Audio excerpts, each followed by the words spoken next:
Hello friends, welcome to my channel. आज हम पढ़ेंगे एनसीईआरटी क्लास 12 जियोग्राफी का 4th चैप्टर मानव विकास। तो सबसे पहले हमें ये समझना होगा कि मानव विकास होता क्या है।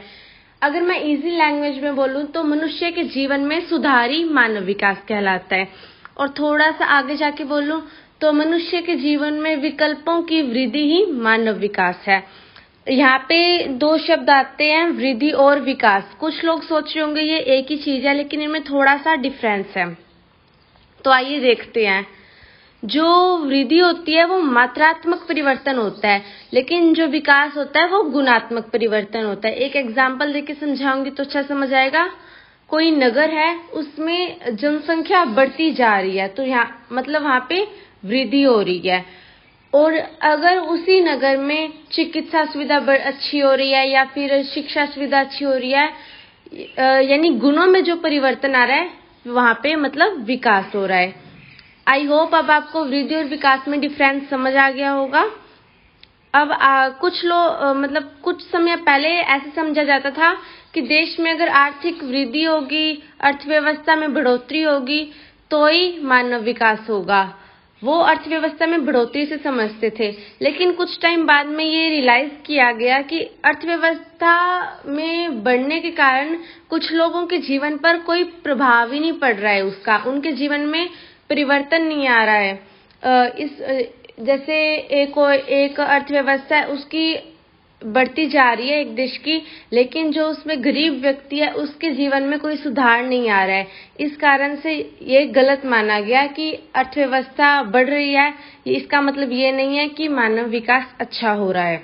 वो किसी वर्ग विशेष का हो सकता है, लेकिन संपूर्ण राष्ट्र का नहीं हो सकता है। जो सबसे पहले मानव विकास में जो कार्य किया था वो दो व्यक्तियों ने किया था, महबूब उल हक और अमर्त्य सेन ने। ये दोनों घनिष्ठ मित्र थे।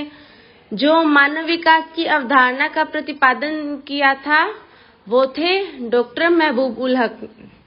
इन्होंने सबसे पहले मानव विकास की थ्योरी दी थी और इन्होंने कहा था कि मनुष्य के जीवन में विकल्पों की वृद्धि ही मानव विकास है। मनुष्य के जीवन में विकल्प, इसका एक एग्जाम्पल हम ये ले सकते हैं कि एक स्टूडेंट है, उसके पास बहुत सारे विकल्प है। वो स्कूल भी जा रहा है, कोचिंग भी जा रहा है और ऑनलाइन क्लासेस भी अटेंड कर रहा है, यानी उसको तीनों जगह से फायदा हो रहा है। उसके विकल्प बढ़ रहे हैं तो उसका विकास अच्छे तरीके से होगा, वो शिक्षा अच्छे तरीके से ले पाएगा क्योंकि उसके पास तीन ऑप्शंस है। और जो पहले माना जाता था कि जो सार्थक जीवन है ना वो दीर्घ आयु का ही होता है, लेकिन जो सार्थक जीवन है वो दीर्घ आयु का नहीं होता है, जबकि उसका जो उद्देश्य होता है, कोई विवेक, बुद्धि या अच्छा स्वास्थ्य होता है, वो पूरा होना ही उसका सार्थक जीवन कहलाता है। कोई 100 उम्र का या 90 उम्र का कोई सार्थक जीवन नहीं कहलाता है।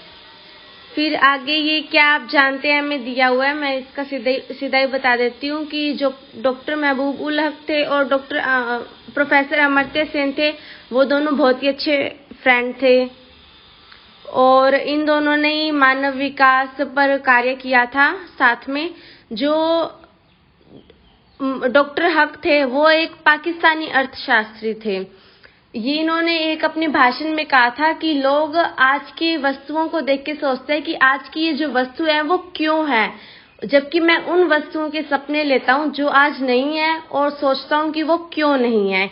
इन्होंने अपनी सोच को व्यक्त किया था इस माध्यम से।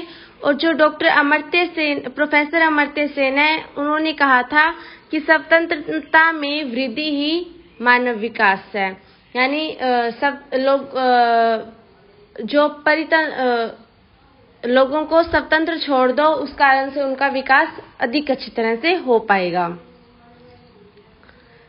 नेक्स्ट दिया हुआ है, संसाधनों तक पहुंच, स्वास्थ्य, शिक्षा मानव विकास के केंद्र बिंदु है। जो मानव विकास के केंद्र बिंदु है वो 3 है। पहला है स्वास्थ्य, दूसरा शिक्षा और तीसरा संसाधनों तक पहुंच। और लोगों के विकल्पों में वृद्धि करने के लिए स्वास्थ्य, शिक्षा तथा संसाधनों तक पहुंच, उनकी क्षमता का निर्माण करना महत्वपूर्ण है। अगर लोगों में क्षमता होगी तो ही वो अच्छी शिक्षा ले पाएंगे, स्वास्थ्य का लाभ उठा पाएंगे और वो संसाधनों का उचित उपयोग कर पाएंगे, उनमें क्षमता और दक्षता होनी चाहिए। मानव विकास के 4 स्तंभ होते हैं। किसी भी भवन की जैसी नींव होती है, उसी प्रकार मानव विकास के स्तंभ है। अगर ये 4 स्तंभ नहीं होंगे तो मानव विकास सफल नहीं हो पाएगा। वो 4 स्तंभ क्या है? समानता यानी समता, सतत पोषणीयता, उत्पादकता और सशक्तिकरण। सबसे पहले हम समझेंगे समता। इसका नॉर्मल हम ले सकते हैं समानता से, कि लोगों को लिंग भेद, जन्म, स्थान आदि के आधार पर उनके साथ भेदभाव ना किया जाए और लोगों को प्रकृति के उपलब्धि के समान अवसर उपलब्ध कराए जाए, यही समानता कहलाती है। अगर समानता नहीं होगी तो किसी एक वर्ग का तो विकास हो जाएगा अच्छी तरह से, लेकिन जो दूसरा वर्ग है या बाकी वर्ग है उनका अच्छी तरह से विकास नहीं हो पाएगा। मान लेते हैं कि एक गरीब गुट है और एक अमीर वर्ग है। इन दोनों में जो अमीर वर्ग है, अगर समानता नहीं होगी तो वो गरीब वर्ग का शोषण करेगा, जिस कारण से सिर्फ अमीर का ही विकास होता रहेगा और गरीब विकास से वंचित रह जाएगा। आगे है सतत पोषणीयता। सतत पोषण का अर्थ है कि जो आज के समय में संसाधन है उनका इस प्रकार से उचित विवेकपूर्ण उपयोग किया जा सके, जिस कारण से हमारे भविष्य में आने वाली पीढ़ी भी उसका अच्छी तरह से उपभोग कर सके। भविष्य में आने वाली पीढ़ी उस वस्तु से, उस संसाधन से वंचित न रह सके। इसका विवेकपूर्ण मतलब संसाधनों का विवेकपूर्ण उपयोग करके भविष्य की पीढ़ी के लिए बचाकर रखना ही सतत पोषणीयता कहलाती है। अगला है उत्पादकता। उत्पादकता का अर्थ इसमें है मानव श्रम उत्पादकता, मानव कार्य के संदर्भ में उत्पादकता, यानी इसमें बेहतर चिकित्सा सुविधा में कार्य क्षमता की वृद्धि करना, इसका संबंध इससे लिया गया। और सशक्तिकरण का यहाँ पे अर्थ है विकल्प चुनने में शक्ति प्राप्त होनी चाहिए, यानी लोगों को स्वतंत्रता होनी चाहिए कि वो विकल्प अच्छी तरह से चुन सके, विवेकपूर्ण चुन सके, और उनमें क्षमता होनी चाहिए, उनके पास धन होना चाहिए जिस कारण से वो विकल्पों का अच्छी तरह से चयन कर सके।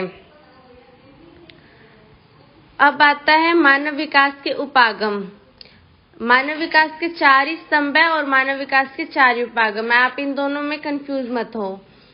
पहला है आय उपागम, सेकंड है कल्याण उपागम, थर्ड न्यूनतम आवश्यकता उपागम और फोर्थ है क्षमता उपागम। तो फर्स्ट पॉइंट देखते हैं हम आय उपागम। ये प्राचीन टाइम में भी यानी सबसे पुराना उपागम है। इसमें ऐसे लिया जाता था कि आय के स्तर में वृद्धि होगी तो ही मानव विकास होगा, यानी आय का स्तर जितना ऊंचा होगा उतना ही ऊंचा मानव विकास होगा। सेकंड है कल्याण उपागम, ये हम पढ़ेंगे अब कल्याण उपागम। इसमें क्या है कि जनता का या फिर लोगों का कल्याण करने के लिए सरकार को समाज पर कुछ ना कुछ व्यय करना चाहिए, जिस कारण से लोगों का कल्याण हो। फिर थर्ड है न्यूनतम आवश्यकता उपागम। ये जो उपागम है वो ILO यानी अंतर्राष्ट्रीय श्रम संगठन, इंटरनेशनल लेबर ऑर्गेनाइजेशन द्वारा प्रस्तावित किया गया है। इसमें 6 न्यूनतम आवश्यकताएं हैं: स्वास्थ्य, शिक्षा, भोजन, जलापूर्ति, स्वच्छता और आवास।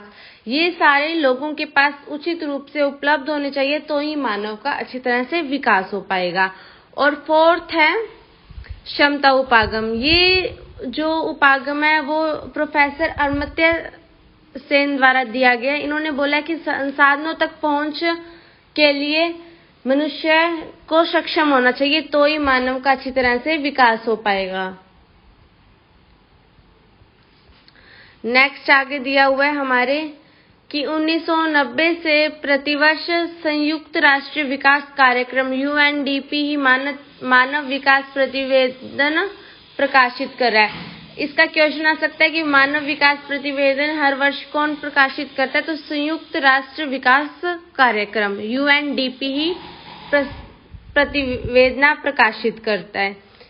इसमें मानव विकास सूचकांक और गरीबी सूचकांक ये दोनों एक मापन के दो महत्वपूर्ण सूचक हैं। ये भी क्वेश्चन आ सकता है कि मानव विकास मापन के दो महत्वपूर्ण सूचकांक कौन से हैं, तो आप आंसर में लिखेंगे मानव विकास सूचकांक और गरीबी सूचकांक।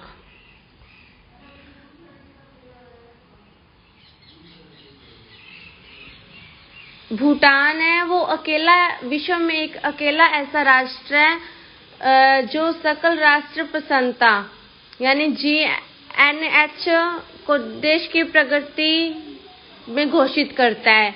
वो प्रौद्योगिकी विकास को पर्यावरण से थोड़ा अलग रखता है, यानी पर्यावरण को अधिक महत्व देता है, जिस कारण से वो अकेला ऐसा राष्ट्र है जो इसमें संलग्न है। ये भी एक अच्छा पॉइंट है, आप इसे याद कर सकते हैं।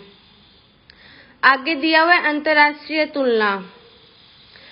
इसमें मानव विकास के माप की अंतर्राष्ट्रीय तुलना की गई है। हमने एक पॉइंट बीच में छोड़ दिया था, मानव विकास का मापन, ये पॉइंट बीच में रह गया था।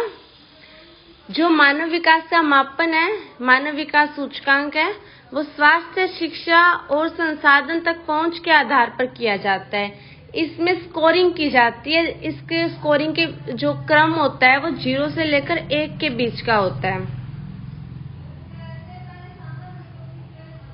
इसमें जो 1 के जो सबसे ज्यादा नजदीक होगा देश, उसका मानव विकास उतना ही अच्छा होगा, और जो 0 के पास में होगा उसका कम होगा। ये हमने कर लिया था कंप्लीट।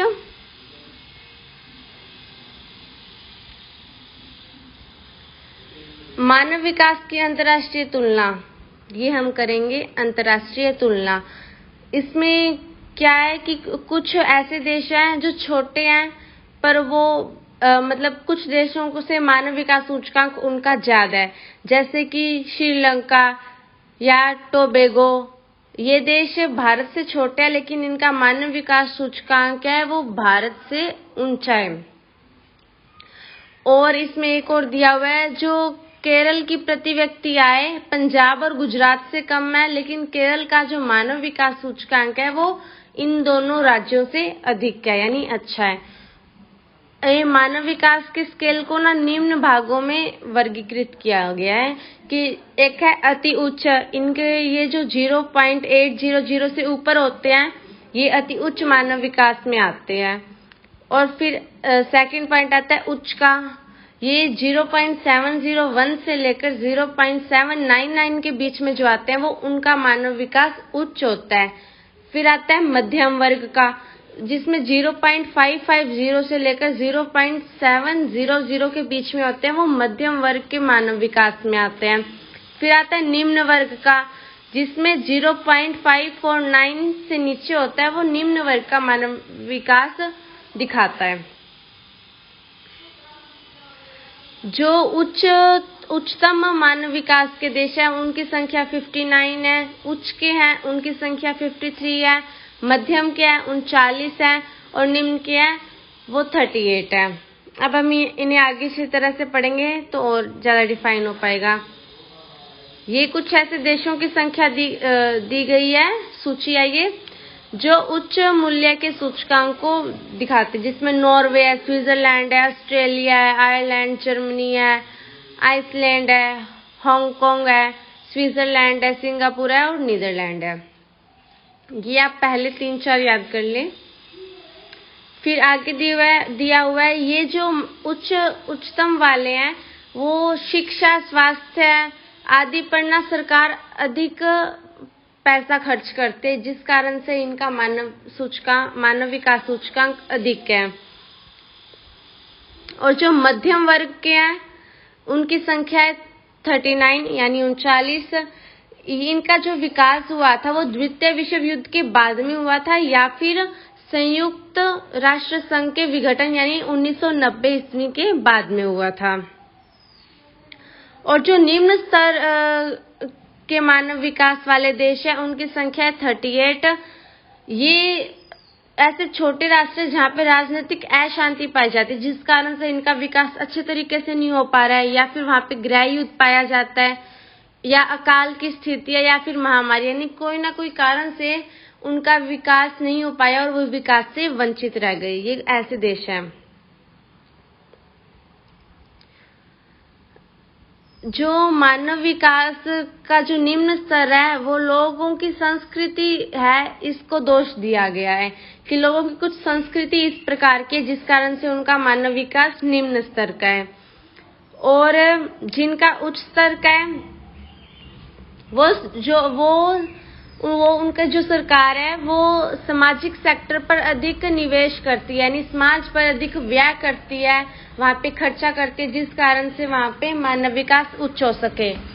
और कुछ ऐसे भी देश हैं जिनका निम्न स्तर का है, वहाँ पे लोग मतलब जो सरकार है वो इतना व्यय नहीं कर पा रही है जितना उन्हें करना चाहिए, क्योंकि वहाँ पे प्रतिरक्षा मतलब दवाइयों पर अधिक खर्च लग जाता है, या फिर किसी और कारण से अधिक खर्च लग जाता है, जिस कारण से उनका उचित रूप से विकास नहीं हो पा रहा है। ये हमारा चैप्टर कंप्लीट हो गया। आइए हम मिलेंगे नेक्स्ट वीडियो पे। अब हम इसके क्वेश्चन आंसर करेंगे नेक्स्ट वीडियो पे।